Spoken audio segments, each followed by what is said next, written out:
Hello, I'm Jessie Gray. Welcome to Personalities. Today our guest is Pat Harper. She's the co-anchor on WPIX TV here in New York, of course. She began her career in television in 1959, and she's worked for all three networks in, I believe, Chicago, Philadelphia, and New York, of course. She also went to Spain and was a photographer there for 7 years, and of course still is one. We want to talk to her about her photography also. Thank you for being our guest today. Thank you, Jessie, for asking me. I like being here. Let's begin. There's a lot of talk going around, at least here at Cable, about the fact that WPIX might or is going to present a national news broadcast and then syndicate it all over the country. Will you be involved in that if it happens? Well, let's it is only talk at this particular point. As far as the talent is concerned, as far as I know, for example, it's not definite until somebody comes up to me and says, Pat, you're going to be doing a national show. They've talked about it in Variety and at quite some length, so I would suspect it's closer to being a reality than it was 3 or 4 months ago when we first did the initial programs for it. Whether I'll be involved or not, I don't know. Right now, it looks like I will be. You will be? Yeah. Will Steve Bosch also be the I would imagine, since we're working as a team right now, and the 7:30 show that we're doing now here in New York is more or less a working pilot for what would be a half-an-hour national show. They're anxious to see what kind of ratings we get in this time slot. Oh, the national show would go on at No, it wouldn't necessarily go on at 7:30, but we had an hour format, as you know, before. We ran from 10 to 11. Now we're running 2 half-hour shows, 7:30 to 8, and then again at 10 to 10:30. And the half-hour show at 7:30, because it's a totally new time slot for news anywhere in the metropolitan area, is being used more or less to see what kind of ratings I think Steve and I can bring into a show. You know, whether we will bring audience in before, say, 50 markets or 20 markets or whatever commit themselves to buying us as a package. Do you feel that that's a fair test? Because, of course, you're up against that time slot as much as Actually, up against yourselves, really. Yeah, but it's a very fair time slot because there's really nothing else on at 7:30. You know, there certainly isn't any other news on. And it is a wasteland unless you like to watch this wedding game or Hollywood Squares or Bowling for Dollars, which have very large audiences. You know, quite honestly, they're beating us in ratings. But as far as news is concerned, the 7:30 time slot is really an open field. And there are a lot of people that don't even come home and finish their dinner and sit down to watch news until 7:30. How do you find you're doing with that? We're doing very well. Good. We're doing very well. Well, I hope we do see you in national syndication. I'd like that very much. I don't see where they'd get a better team anywhere. Thank you, Jessie. You should be in national syndication. You mentioned, I met you very briefly. We were standing in the same buffet line at an Academy dinner. Right. And you graciously said you'd come on my show. And during the talk that followed, you said that everyone in the news business, men and women, are just under a horrendous time schedule. What is a working day for you? Well, it would be, of course, that depends. It varies an awful lot on what's in the news or what we are doing. For example, we've initiated, as I gather now most of the stations have because it's rating sweep time.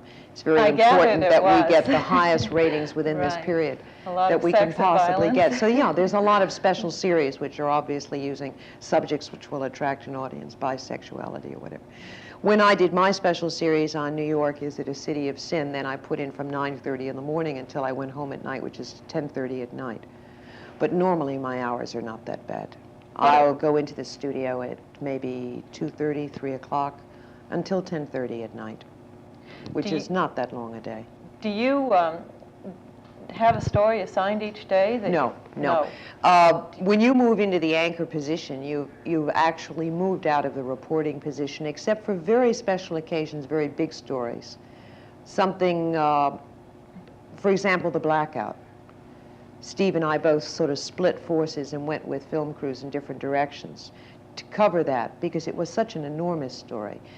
But normally in covering the mayor's conference, for instance, or, you know, going to the police commissioner's publicity statements or Or whatever. the You know, we've got reporters to cover that. 100th million pothole on Right, you know, there's Highway. somebody else to do that. But if it's a big story, or if it's a human interest story that just sort of, you say to yourself, I'd like to do that, you know, then of course the crew is available. Can you say that? Oh, yeah. I'd like to do that and initiate stories. Yeah.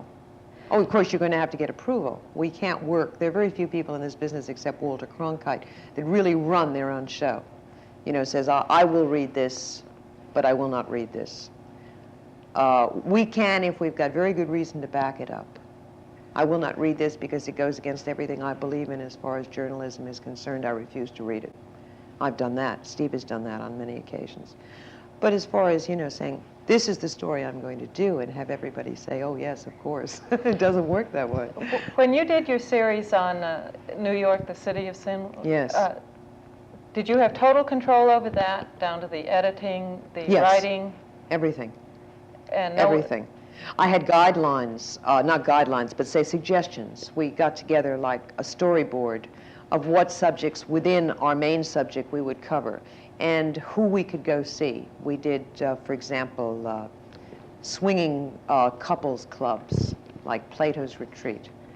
Well, there's Plato's Retreat, and then there may be 2 or 3 other places that are available, and you will say, no, I think we ought to do this one.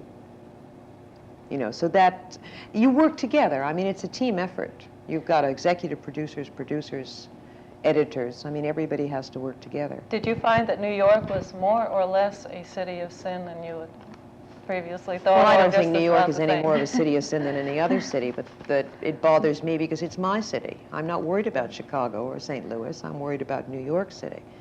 I found areas of New York that I didn't even, I never thought I was a square until I did that series. What shocked you? I think it wasn't even shock. It was just that I'd realized that my education had been sorely lacking in some areas. One of them was in the sadomasochism department, the gear and things that were available, and the kind of clubs that are available, swinging couples clubs. That doesn't surprise me. You know, I've never been inside of one, but it doesn't surprise me. Some of the things I saw, especially chicken porn, using children in pornography. I mean, that enrages me because I've got 3 of my own. You have 3 children? Well, they're not children anymore, but they were at one time. That makes me angry. Do you write many of the stories that appear, that you read, or are you just given more or less? No, I write a great many of the stories that I read, especially stories that are you know, within my style of writing. Mm-hmm. I like to write things with a little bit of a twist on them, or a sense of humor or something. They will always say, Pat, take this and write it. Normally, because news writing is pretty well formulated, you have news writers who do that. You get the copy. If you like it, you read it. If you don't like it, you change it. Do you go over the copy and reread it? Oh, of course. I have to before I go on the air. Many times, or just once Maybe or twice? Twice. Do you run through the whole show? Well, if we have a chance. No, we never run through the show because we never have time. We're still getting material as we're going on the air. We may be getting the second segment of the show, 4 or 5 pages, coming into us cold. But what we do have before we go on the air, we definitely try to read over. But we do now working, you know, running through it, where I move here to the weather board and Steve does nothing. We don't have that kind of time. We do 2 half-hour shows within 2 hours of each other. So you just go? We just go. We just finish one show and we go back in and start working on the second show. Now, if the national show comes through, we're going to be doing that with 3 shows every year. Oh, you won't cut out one of these. You'll just add the... Well, I don't know. I refuse to say. Have you run into any discrimination in broadcasting because you're a woman? Never. Never? Never. And I started in this business in 1959. As a matter of fact, I think that I started in Philadelphia before Barbara started. Barbara Walters was script girl at that time at the NBC Today show, when Margaret O'Sullivan was doing that show. And I remember so well because I wanted that job so badly. And I was up for that job at the same time that Barbara was up for it. Yeah. And I had had 2.5 to 3 years experience at that point. And so I felt that, you know, and there weren't many women in the business then.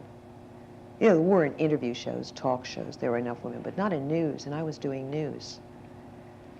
And I thought that would stand me in great favor. It didn't work that way. It didn't work that way. Well, probably because she was right there at NBC. She's also very good.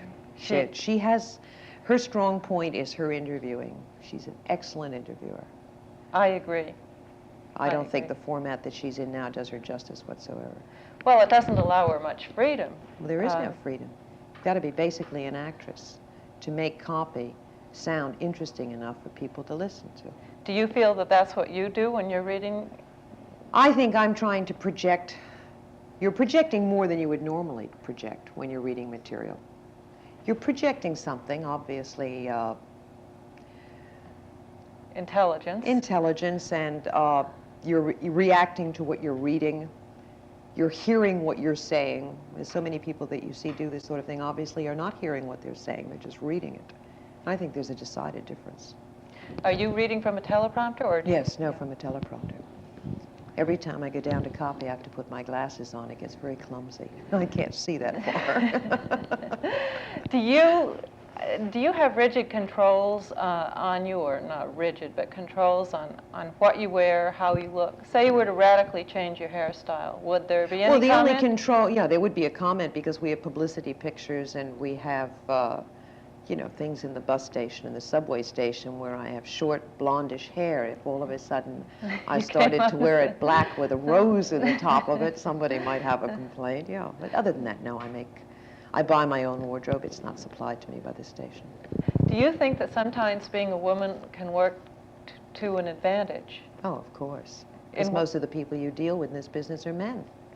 It's much easier to deal with men if you're a woman. Right.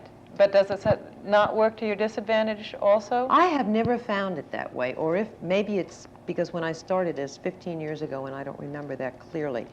But I also had the good fortune of getting into the business when the men who were in the business were trying to put women into positions news-wise where they had never been before. They gave me a 16-millimeter film camera, a one-way ticket, and I think it was like $100, and they put me on an airplane to Selma, Alabama during the riots there in 1962-63, because I had interviewed Dr. Martin Luther King many times in Philadelphia. And nobody could find him. So they figured maybe if since he knew me and I was a woman, he would allow you access? I would find him. I spent 1 week in Selma with nowhere to sleep because every room in the place was taken up. We slept in the church in Brown's, the black apartment areas where which was totally cordoned off like by 5,000 police. And that was something they would never have done, say 20 years ago. And maybe they wouldn't do now. Maybe they wouldn't do it now. Dramatic effect. Let's put Pat somewhere where people are going to say, my God, you're putting that young girl out in the middle of all that trouble. And that was all for effect. And also the fact that you did have connections from Philadelphia. But then, too, even being able to be sent out to catch Martin Luther King at the airport in those days was for effect. That was a job that a man had up until then. We used to do fluff stuff. We'd cover the fashion news. Right. Or something. And then all of a sudden somebody said, hey, I got a better idea. You know, put her on the top of the mountain where the plane crashed. And that was really the break that got women into business. You didn't have to push for that, too. No. They just offered it to you. It was their imagination, their sense of theatrics, the rating game. You were a photographer in Spain for 7 years, and I'm fascinated by that. You began in broadcasting, but had you studied photography? No, no, I never studied photography. I'd always had a camera. I'd always had a camera. I had my dad's old-speed graphic, and I had an assortment of odds and ends of cameras, you know, all the time I was growing up. And I found myself, I just took off from the United States. I took my 3 children, and I went to Spain. I found myself with a great deal of time on my hands. You went to Spain deciding that you were going to take photographs and make your living through photography at that time? No, I went to Portugal, deciding I was going to raise avocados. I found out the prices real clean sweep away from television. Prices just weren't within my reach to do any of those things. And jobs are not very easy. They're not easy. Now they're impossible. When I first went there in 1970, they were not that easy for a foreigner to work in Europe. You had to do something that you could do without having a work permit. So photography seemed to be the logical choice. So that's what I did. I contacted the Ministry of Tourism in Madrid, and they told me that they don't offer contracts, they don't offer promises, but if I wanted to shoot pictures, you know, slides, and send them to them or bring them to them, they would buy for me the ones that they wanted to buy. So that's how I started. Did you do your own developing? No, not with color. No, of course you have especially color. over there. And color was the only thing they would buy. I want to say that we were going to show some of Pat Harper's photographs, and we have the wrong size projector for her transparencies, and I wish we could show them. Could you briefly just tell us what subject matters you covered and what? Absolutely everything. I was around Spain in at least 5 times in every province, and I think almost every single pueblo in the country. And at every main event, every fiesta, every, you know, major, there are so many fiestas in Spain because it's a Catholic country, and every Catholic holiday is really celebrated there. So that there are bullfights and there are, you know, things that are very much Spain, at least 100 days out of the year. And then there are the normal things, you know, just landscapes or bullfights, which are, you know, all the time except in the winter season. I went to 300 of those. Now, I guess you took some photographs with the, or many, with the idea that this particular subject or this fiesta or whatever would be saleable. Definitely. What did you take because, what photographs did you take because they meant the most to you? What did you love the most for yourself personally, independent of trying to make a living from them? I liked almost all of, if I didn't like something that I was shooting, it was really painful for me to shoot it. It was like saying, all right, this one is for you, Ministry, and the next 10 are for me. There were some Did things you do that? Of course, you had to. There were shots, for example, of great cathedrals where you might want to zoom in on one particular detail that you thought was absolutely beautiful, or one door with the light coming in a particular way, and they would say to you, that's very fine, Patricia, but we want to see 2 people walking inside that door. You know, for whatever tourist reasons they've got, that was, Few you know, pigeons so you do flying it. around. You do it that way, and then you'd shoot a few for yourself the other way. I think children, I shot a great deal of photographs of children in small fiestas, especially in regional dress, but not pose pictures.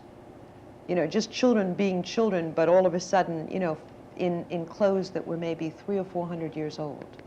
I brought one with me of the little, tiny little girl with the apple cheeks and the beautiful regional dress of Galicia, which is the northern coast of Spain, with a trumpet that was a parade passing. The man was blowing this beautiful shiny brass trumpet, and it got the child right in the ear, and she was just getting ready to bellow her head off. And I have the picture of the child and the head and the clothes and the dress, and then the trumpet right by her ear, and just the beginning of the expression on her face. She just went into, she screamed for an hour. And you got her at the Lots moment of things before. I liked. You know, almost everything I shot that I went to, I found things in it that I liked to shoot for myself. Did photography satisfy your personal creativity more than television, or in a different way? I don't know or if I should answer that. in a different, did it? No, it does. It definitely does. Television satisfies another need, I think, in the people that are on it, if they're willing enough to admit it. It must be the same thing that drives people to the stage. There's the desire to, I don't know, Judy Garland once said it was because she wanted multiple peoples to love her and to appreciate her and to applaud for her. I think there must be a little bit of this in anybody who gets themselves up in front of a camera or an audience or whatever. Photography is different. That's a very personal satisfaction. That's satisfying a creativity that is very much just you.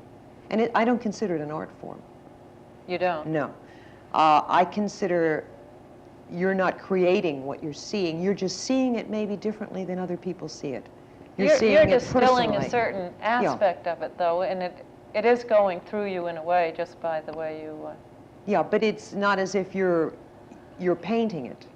You are taking that child who is already there, already in that regional costume, and maybe you're seeing a reaction that another photographer or another person without a camera wouldn't see.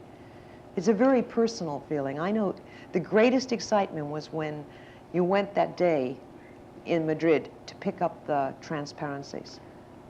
You know, and you maybe had 1,000 rolls of film. You had this Yes. enormous packet, and you knew you had 5 days. You could sit down And you look knew what at you'd every shot, one. too, so that you knew. No, and I never leave the room. Do you see everything now, being a newswoman and a photographer, as you walk around the city, or you see a human drama just unfold before you, do you see it either in terms of a news story or a photograph? Is it, as a painter would walk around and say, oh, that would be a wonderful painting, this, oh, they see the light on the building, oh, that. Oh, yeah. I think that's automatic response. Can know, you ever turn that totally. off? I think I see it more as a photographer. You do? Because, unfortunately, the small dramas that you see on the city streets are not the kind of dramas that ever make the news. Very rarely, the small tragic things or the small touching things that you see happen are not news stories, but they are photographic stories. They're photographic essays. It has to be let's face it, nothing good, no good news is news. No. How often do you watch a seem... news show where there's something on it that really touches you or makes you feel a little sad? It's usually something that makes you feel very strongly. That's why it's news. Either alarmed or... Yeah. Outraged or whatever the case may be, but not just seeing something that is touching. You have 3 children, now, and you've been a working woman all of your... Ever since my youngest child was born. How do you handle raising 3 children and a really full-time career? I don't know. I asked my children. My children aren't children any longer. I have a grandchild. I have a 1-year-old grandson. My oldest son married a girl from Spain, so I have a half Spanish grandchild, which is lovely. And my second son lives in a cortijo, which is a small farm up over the sea in Spain. So 2 of them just refuse to come back that's home. home for them, because in the formative years, that's where they grew up. And my daughter is in school here, and she's 17. So she's the youngest one. I don't know. We managed. We managed. It wasn't so easy, and it probably wasn't any easier on them than it was on me. But we're very close. We've done lots of exciting things together. We always managed. Do you feel that it probably helped them for you to have an independent career? And of course, I guess in photography... That would be rationalization, wouldn't it? I don't know. I think the tendency would be, I think that children need a mother and a father and a reasonably stable existence. But then I think, depending on how you handle it, if you can't offer them that, you have to offer them the best you can. And I found that I did so many things with the children. A lot of the traveling I've done all through Europe. Well, obviously they must have been involved in your photographic career. No, not necessarily. They were just involved in seeing and having fun. And we bummed through Europe on third-class trains. You know, Yugoslavia, Bulgaria, Greece, all over. You know, we'd take 2 or 3 months. Or we'd go around with knapsacks, you know, to get to places, because it's not easy to afford 4 people traveling in Europe, anywhere for that matter. Sounds like a wonderful way for a child to grow up. It was lovely. You know, the first few days were great, and then after that, you wish you had enough money to go to the Hilton. Are you doing any photography now here in New York? I haven't picked up a camera in 1 year. Do you miss it? Do you want to get back to it? I miss it terribly. When I miss it is like when you said, would you like to bring some of your photographs? And I pulled out my transparencies and started to go through them again. Then I realized that I had missed it very much. Do you think you will get back to it? I'm concerned about working in New York City, quite frankly, because I work with very expensive equipment. I work with a Hasselblad, which, if I had to replace it, you know, sets you back. And the city is not that safe for a woman to go wandering around in the kind of places I would go wandering around photographing with an expensive piece of equipment on her back. I had the same thing in Rome. I could not work in Italy alone for the same reason. Would you want to work in New York with someone else, or would that be just too much of a I'd like to too? try portrait work now. I've never done it, working in a studio.